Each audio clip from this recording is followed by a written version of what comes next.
اپنی آنکھوں سے دیکھوں گا پھر بتاؤں گا۔ تو گئے وہ مدرسے میں، جا کر کے دیکھا تو ایک بچہ پڑھ رہا تھا۔ آپ نے کہا السلام علیکم، بچے نے جواب دیا وعلیکم السلام۔ کہا بیٹا تعلیم کس لیے حاصل کر رہے ہو؟ کہا میرا باپ وزیر ہے۔ کیا ہے؟ بادشاہ کی خدمت میں وزیر ہے۔ میں تعلیم اس لیے حاصل کر رہا ہوں تاکہ باپ کی جگہ لے سکوں۔ کیا کہا؟ باپ کی جگہ لے سکوں۔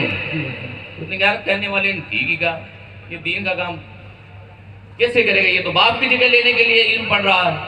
آگے گیا دوسرا بچہ پڑھ رہا تھا، اسے کہا السلام علیکم، جواب دے وعلیکم السلام۔ کہا تم دین کس لیے پڑھ رہے ہو، تعلیم کس لیے حاصل کر رہے ہو؟ انہوں نے کہا میں دین اس لیے حاصل کر رہا ہوں تاکہ علاقے میں نام کما سکوں۔ میں نے کہا یار بات تو ٹھیک کہہ رہے ہیں۔ من بھر گیا بادشاہ کا، یار باتیں ٹھیک کہہ رہے تھے لوگ۔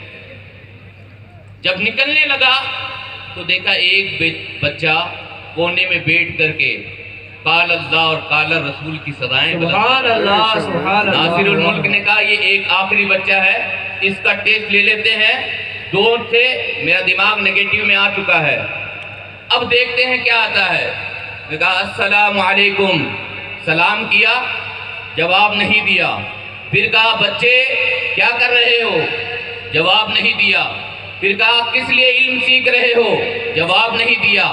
پھر اس نے کہا بیٹا میں نے تم سے سوال کیا ہے، سلام کیا ہے، آپ نے جواب نہیں دیا۔ تو بیٹے نے کہا، بچے نے کہا، طالب علم نے کہا حضرت میں یہاں باتیں کرنے نہیں آیا بلکہ دین کی تعلیم حاصل کرنے کے لیے آیا ہوں۔ تو ناصر الملک نے کہا جب تک میرے مدرسے میں ایک بچہ ایسا رہے گا جو دین کی تعلیم حاصل کر کے اس کا مقصد یہ رہے گا کہ میں دین کی تعلیم اس لیے حاصل کر رہا ہوں کہ ایک قوم کو رشد ہدایت عطا کر سکوں، ایک قوم کی بھلائی کر سکوں، ایک قوم کو ہدایت کی روشنی عطا کر سکوں اور خدا کی راہ میں ان کو سر سجود کر سکوں۔ تو ناصر الملک نے کہا جب میرے بچے میں، جب میرے مدرسے میں ایک بھی بچے کے دل میں یہ بات رہے گی تو میرا مدرسہ چلتا رہے گا، چمکتا رہے گا۔ میں بھی آپ سے یہ کہنا چاہتا ہوں، کہنے والے مولانا امتیاز صاحب کہتے رہیں گے کہ یہ نہیں ہو رہا، وہ نہیں ہو رہا، اور عوام سے بھی میں کہنا چاہتا ہوں بہت سارے لوگ کہتے ہیں مدرسے کو بند کر دو، آپ کہتے ہو تب دوسرے لوگ کہتے ہیں نہ کہو، بلکہ جب تک ایک بچہ آپ کے مدرسے میں جس کا مقصد یہ ہو کہ وہ اللہ تبارک و تعالیٰ کی مخلوق کا بھلا کرنے کے لیے علم حاصل کر رہا ہے، اس وقت تک مدرسے کی تعلیم کو جاری رکھیں۔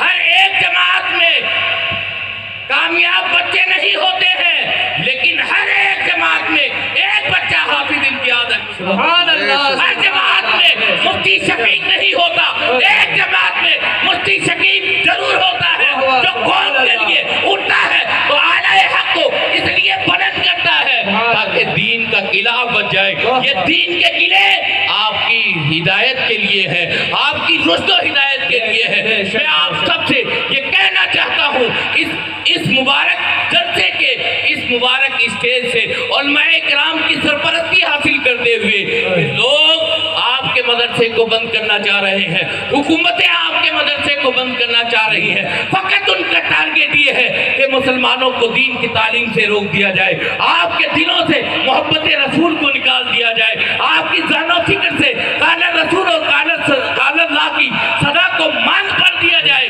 حقیقی بات ہے آپ ایسا نہ ہونے دے بلکہ آپ دین کے ان قلعوں کی مدد کرتے رہے۔